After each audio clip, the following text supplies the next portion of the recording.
Bom dia, pessoal, tudo bem? Espero que todos estejam bem. Estamos aí finalizando o terceiro bimestre, né, gente? E a partir da semana que vem já estaremos no quarto bimestre, né? O último bimestre do ano, então é importante que vocês comecem já a verificar, né? Observem as notas que já têm, o que é que precisam, para que vocês possam, né, adquirir todas as notas necessárias para passar de ano, inclusive até evitar de fazer uma prova final. Então, as atividades de hoje, né, embora nós estejamos na última semana do terceiro bimestre, elas já são referentes a quarto bimestre, certo? Já que os conteúdos do terceiro a gente já finalizou, estaremos em semana de avaliação e tudo mais. Então, vocês já podem no caderno de gramática de vocês colocar, certo? Quarto bimestre e iniciar com as atividades que eu vou passar hoje de gramática. Vou trabalhar com vocês dois temas hoje. Primeiro tema é chamado de pleonasmo. Então, assim, antes de eu começar a falar do pleonasmo, eu vou falar um pouco sobre as figuras de linguagem. Então, toda vez que a gente vai produzir um texto, sabe, principalmente um texto que faz um trabalho de linguagem, como a gente trabalhou a crônica argumentativa, como a gente trabalhou poemas já o ano passado. Então, esses textos fazem um trabalho com a linguagem, e aí nesse trabalho com a linguagem se utilizam mecanismos que são assim para intensificar, dar destaque a alguma coisa, para querer mostrar o sentido que a gente quer dar para algum termo. E dentre desses mecanismos, né, esses termozinhos que a gente usa para dar algum destaque, para dar alguma ênfase, está o pleonasmo. É uma figura de linguagem, certo? Então, nós utilizamos quando queremos dar alguma ênfase no nosso discurso, no que a gente está propondo ali no nosso texto. Não é todo texto que aceita um pleonasmo, tá? São alguns. Porque, por exemplo, um texto de artigo, ele já não vai aceitar tanto esse pleonasmo, uma notícia não vai aceitar tanto. Mas já um poema, uma crônica, certo? Um conto, alguma coisa que é mais poética pro lado literário, então ele vai aceitar o pleonasmo. Então eu vou mostrar para vocês agora o que é esse pleonasmo. Abram então na página 193 e vamos ver o que é esse pleonasmo, tá, gente? Então, na página 193 tem um trechinho da crônica Medo da Velhice, certo? E esse trechinho eu vou ler para vocês. Ele diz assim: o que farei quando for idoso e não der conta de levar este peso? Foi desconfortável. À medida que fico maduro, tomo consciência de que a cidade é feita para quem está no auge da saúde, com força total. Não gosto de chover no molhado e cair em saudosismo romântico dizendo que antes era bem melhor. Mas há alguns 30 anos eu quebrei o braço direito e andei de tipóia um bom tempo. Nunca havia imaginado que as pessoas pudessem ser tão simpáticas e solidárias. Então, primeiro, né, pergunta por que o cronista carregava tanta coisa em sua maleta, certo? E depois, o que essa situação provocou no cronista, essa situação de carregar tanta coisa na sua maleta que acabou ficando pesada. Aí na letra C tem esse trechinho que fala que não gosta de chover no molhado, né, e cair em saudosismo romântico. Então, essa expressão, gente, chover no molhado, tá? Ela apresenta falar aquilo que já se sabe, insistir no erro, piorar a situação ou cair no saudosismo.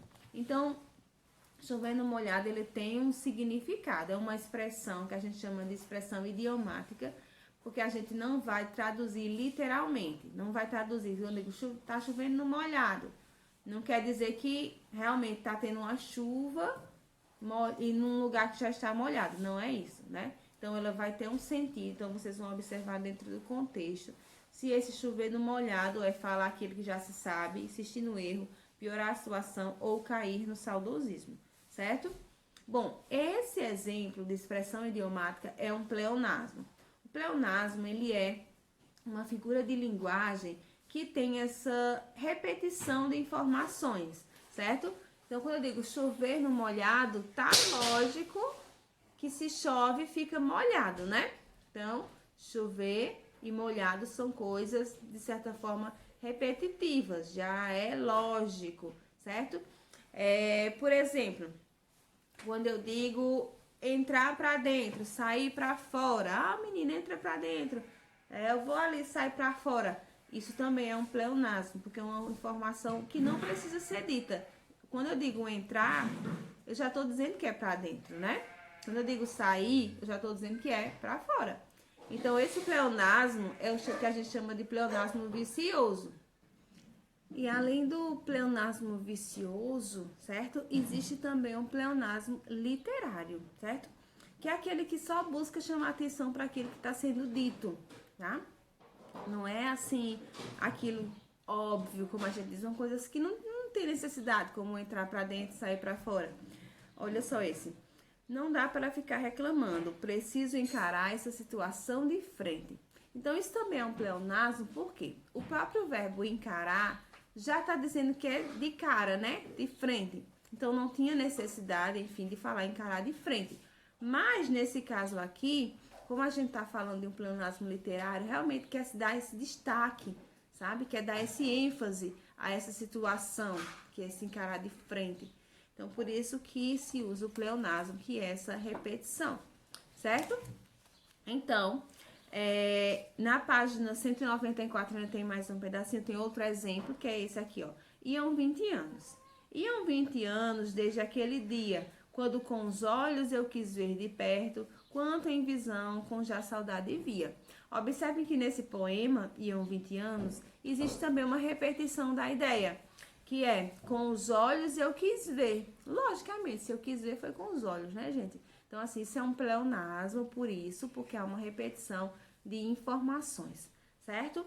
Então, agora que vocês já sabem o que é um pleonasmo, já responderam essa primeira questãozinha, vocês vão responder essa outra, que é super curtinha também, que tá na página 194. Respondam, vocês coloquem atividade, essa questão, e respondam, tá bom? Então, essa é a nossa primeira atividade de hoje, já referente ao quarto bimestre.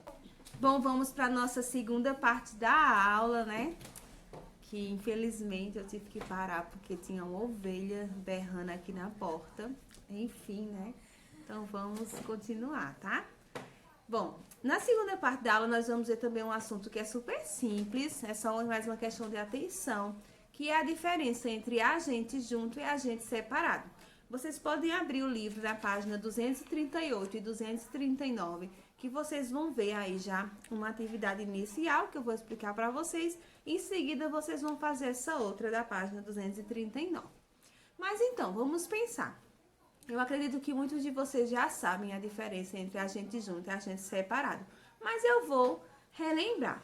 Então, vamos começar com agente junto. Então, agente junto é um substantivo que vai nomear, no caso, uma pessoa, né?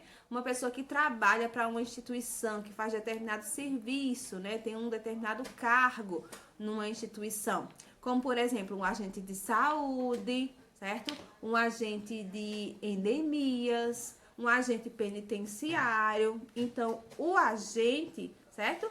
Ele vai ser uma pessoa que vai desempenhar esse cargo de agente. Então, é uma pessoa que age, ó, vem da palavra do agir, né? Então, é uma pessoa que age, que faz determinada função em alguma instituição, certo? Então, nós temos esses agentes, que é o agente junto. Já o agente separado é esse que a gente usa muito, tá? No nosso dia a dia, que nós usamos várias vezes, que é o agente que significa nós. Então, numa forma mais informal da língua, em vez de a gente dizer nós estamos cansados, a gente diz a gente está cansado, tá? Então, esse é o agente separado. Então, vamos pensar. Agente junto, certo? Vamos pensar que é um funcionário, tá? De uma repartição. E o agente separado é a mesma coisa que nós. Lembrando que nós vai concordar com a primeira pessoa do plural. Então, nós estamos. Já o agente, ele concorda com a terceira do singular. Então, a gente está. Para não correr o risco de dizer a gente estamos, por favor, não façam isso, tá? tá? Então, é dessa forma que a gente faz a concordância. Vamos ver então na página 238. Nós temos aqui várias capas de DVDs, né? Como vocês veem, Vem Dançar com a Gente Mirim, a Super Agente e Gente como a Gente, como vocês estão vendo. Então, primeiro vocês vão descrever nessa letra A o que você imagina que seja o conteúdo de cada um desses DVDs. Então, coloquem de cada um. Vem dançar com a gente. Vocês acham que está falando sobre o quê? A Gente Mirim vai falar sobre o quê? Olha a imagem, olha a capa, olha o título e vocês digam de cada um o que vocês acham que tem nesses DVDs. Na B, considere os termos agente separado e agente junto e responda. Qual deles representa mais de uma pessoa? É o agente separado ou o agente junto? Lembra aí do que eu já falei. Indique as capas em que esse termo foi empregado. Você vai copiar os títulos, né, dos que foram empregados esse termo que indica mais de uma pessoa. Já na letra C diz assim: leia as opções e tente identificar por meio das capas qual se refere à expressão agente separado e qual se refere ao termo agente junto. Aquele que atua em um cargo ou uma função específica representante de uma instituição é o agente junto ou agente separado. Expressão que equivale ao pronome nós é o agente junto ou agente separado. Acho que vocês já sabem, porque eu já expliquei, certo? E acredito também que muitos já sabiam. Então, vocês concluem essa página 238 e agora vocês respondem a página 239. Super simples as atividades dessa semana, certo? Lembrando que já é quarto bimestre.